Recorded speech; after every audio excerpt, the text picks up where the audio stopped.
Ayan guys, welcome back muli sa ating pong Mounting Channel Reaction at Opinion. Ayan, ang bibigyan po natin ng reaction ngayon mga kababayan, itong nalalapit na laban ng ating pambato na si Alex Iyala mga kababayan, na kung saan ang kanya pong mga posibleng makakalaban po dito mga kababayan ay isa po sa kanya pong naging sparring partner mga kababayan. Oo. Na si Laura Sigismond. Opo. So itong si Laura Sigismond mga kababayan ay hindi po ito basta-bastang player mga kababayan. Talagang pinahirapan po nito yung si Coco Gauff. Opo. At ang pangalawang posibleng makakalaban ni Alex Iyala na ating pangbato mga kababayan ay itong si Petra Marcinko. Na kung saan mga kababayan, itong si Petra Marcinko ay tinalo na po ito ni Alex Iyala. So ang ating bibigyan lamang talaga ng pansin dito, ito pong kanya pong kapraktisan o yung kanya pong sparring partner. Oo. Kasi harap na po sila nito doon po sa Indian Wells. Sila po yung naging partner sa pagpapractice para po sa paghahanda nila doon po sa katatapos lamang na Indian Wells tournament mga kababayan. Kaya kumbaga itong si Laura Sigismond ay alam na ang galaw ni Alex Iyala. At siyempre alam na rin ni Alex Iyala yung kanyang galaw. Kaya naman, ito po yung ating pong panunuorin kung gaano nga ba ito kagaling itong si Laura Sigismond mga kababayan, dahil naging kalaban na rin po ito ni Coco Gauff at itong huling kanya pong nakalaban na si Svitolina na talaga namang napakagaling noon ni Svitolina dito po sa Indian Wells ay talagang pinahirapan niya rin po mga kababayan. Bagaman na siya po ay natalo kay Svitolina ay talagang hindi po basta-basta po yung kanila pong naging laban. Talagang mahigpit po ang labanan na naganap mga kababayan. Kaya sa oras po na ito mga kababayan ay panoorin po muna natin itong kasi ang maglalaban dito mga kababayan, itong dalawa muna, si Laura Sigismond at saka si Petra Marcinko. At kung sino yung mananalo sa kanilang dalawa dito ay siya pong makakaharap ni Alex Iyala. So ako po ay talagang sigurado na itong si Marcinko ay matatalo po nito ni Laura Sigismond. Kasi nakita ko na po kung gaano po ito maglaro itong si Petra Marcinko. Dahil tinalo na nga ito ni Alex Iyala, tinambakan po ito ni Alex. Kaya dito po tayo magpupokus talaga kay Laura. Oo. Huwag na po natin ganong bigyan ng pansin itong si Marcinko kasi natalo na nga po ito. At ako po nakasigurado na talagang mananalo po dito si Laura kontra dito po kay Petra. So ipagpalagay na po natin mga kababayan ngayon pa lamang na ang makakaharap nga ni Laura Sigismond ni Alex Iyala sa round 2 na kung saan waiting ngayon si Alex Iyala doon po sa round of 64. Ang sigurado niya pong makakaharap na po dito sa dalawang ito ay itong si Laura. Kaya naman ito po yung bibigyan po natin ngayon ng pansin at panoorin po natin ang highlights po nito.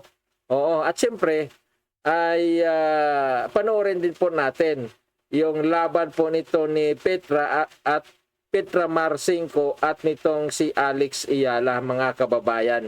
So unahin po muna natin itong yung video na kung saan nagpractice po itong si Laura Sigismond at si Alex Iyala mga kababayan. Panoorin po natin mga kababayan ko. Dali lang. Ayan.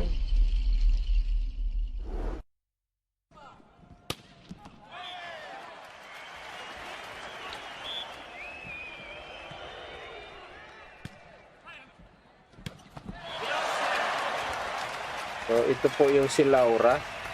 Yan. Laura Sigmund. Sa Indian Wells po sila nito. Indian Wells Court. Sila po nag-practice sa center court pa yata ito. Bago magsimula. Yung laban dito sa center court, nag-practice muna sila rito kasi mapapansin po natin ay wala pang katao-tao. Oh. Ayan. So, diyan po sila nag-practice niyan. Alex.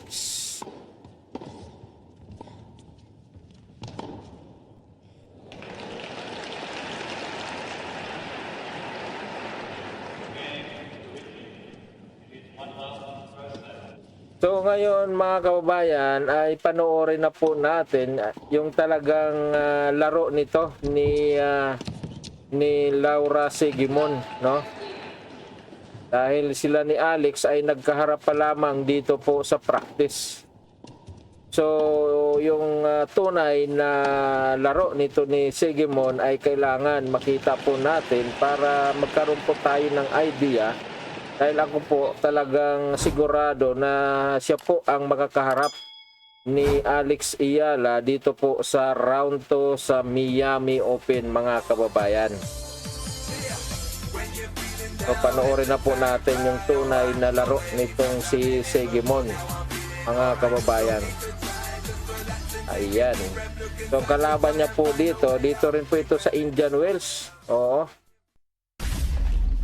Round 2 po ito. Naglaban po sila dito sa round 2. Yan, no?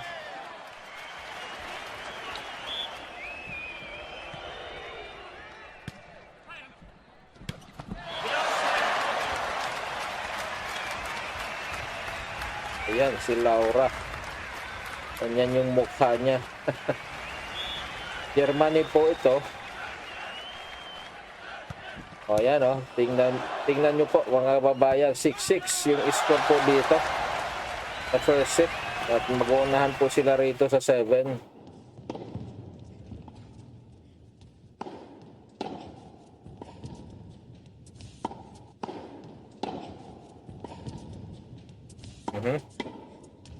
So ang nakakuha dito sa first set ay si Svitolina na kung saan ay talagang very close, talagang close fight yung kanilang naging laban po dito, 7-6 sa first set.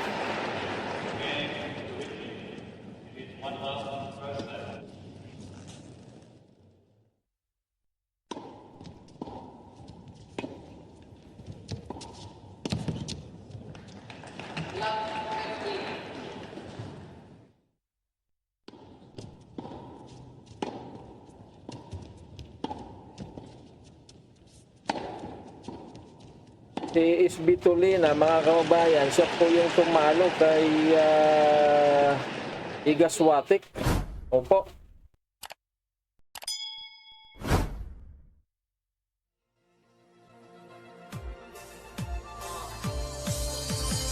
Ayan.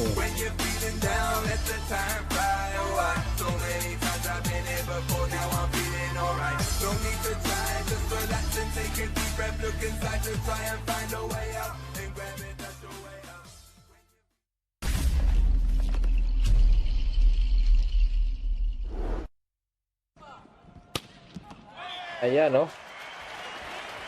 Talagang lumalaban po siya, mga kababayan.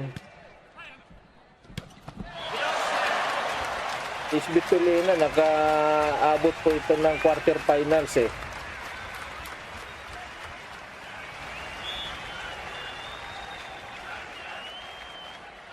Ay hindi, semifinals pala. At natalo lang siya ni Swiatek. No.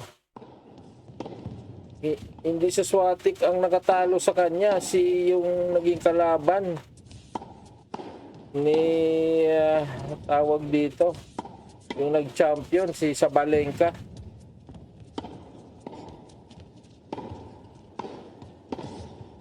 Yung pong tumalo sa kanya. Kaya hindi siya nakapasok sa finals.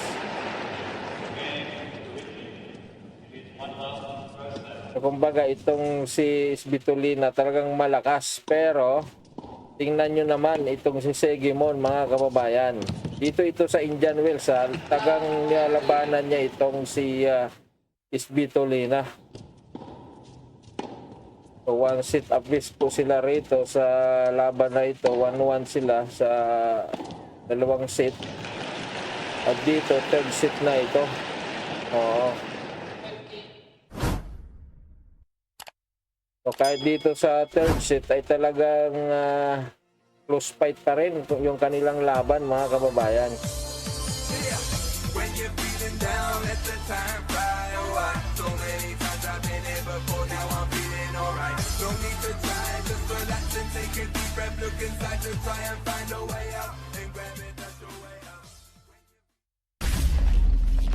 Ayan lang. Ayan na. So, doon siya natalo, pero talagang lumaban siya ng dikitan dito, guys. So, ito po yung ito po ay sigurado po talaga na ito po yung makakaharap ni Alex Ayala dito po sa Miami Open round 2, mga kababayan, kasi siguradong tatalunin niya po itong kanya pong makakalaban dito po sa round 1 na si Petra Marcinko. So ngayon, mga kababayan, ay panoorin naman po natin itong laban ni Alex Ayala mismo, yung kanilang highlight nitong si Petra Marcinko, para kayo rin po ay makapagsabi na ito ay kayang-kaya talunin din ni Laura Segimon sa kanila pong laban dito sa round 1. So, ito na po, mga kababayan. Ayan.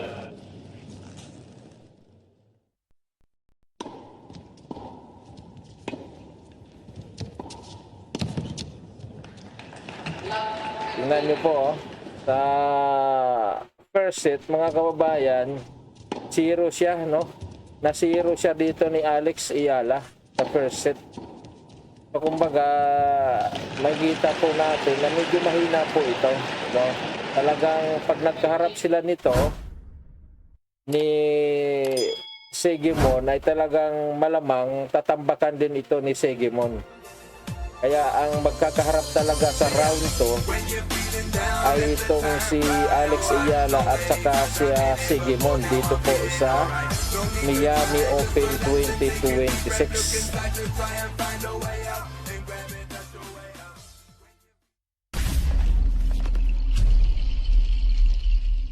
Ayan, no? Alayin mo na 0 siya dito, first set.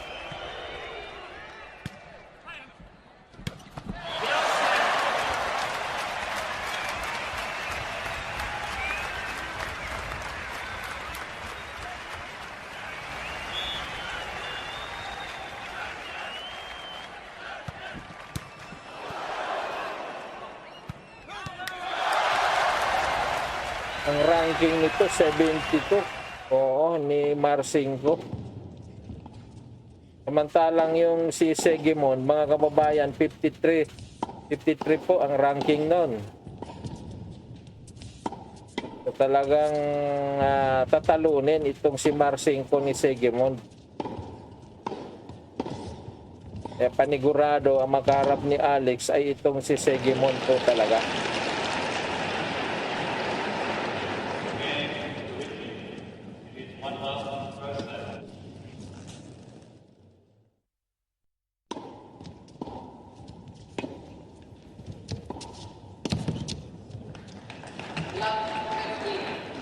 Ayan, no? 4-2 na.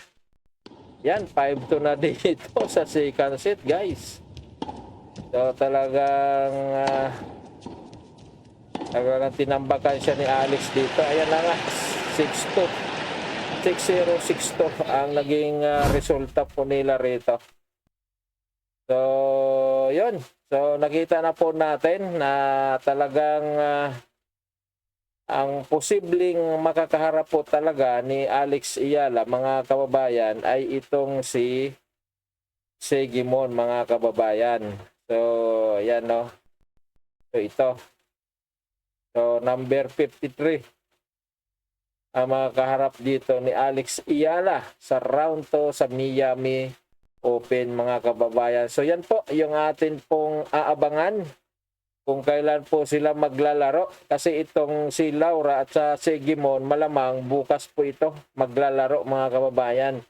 At sabi ko nga po, ako po ay nakasigurado na itong si Petra Marcinko ay tatalunin ito ni Laura Sigmon. At si Sigmon ay aabante upang harapin ito si Alex Iyala doon po sa round 2, mga kababayan. So yun lamang po. Maraming salamat po sa inyo pong panonood.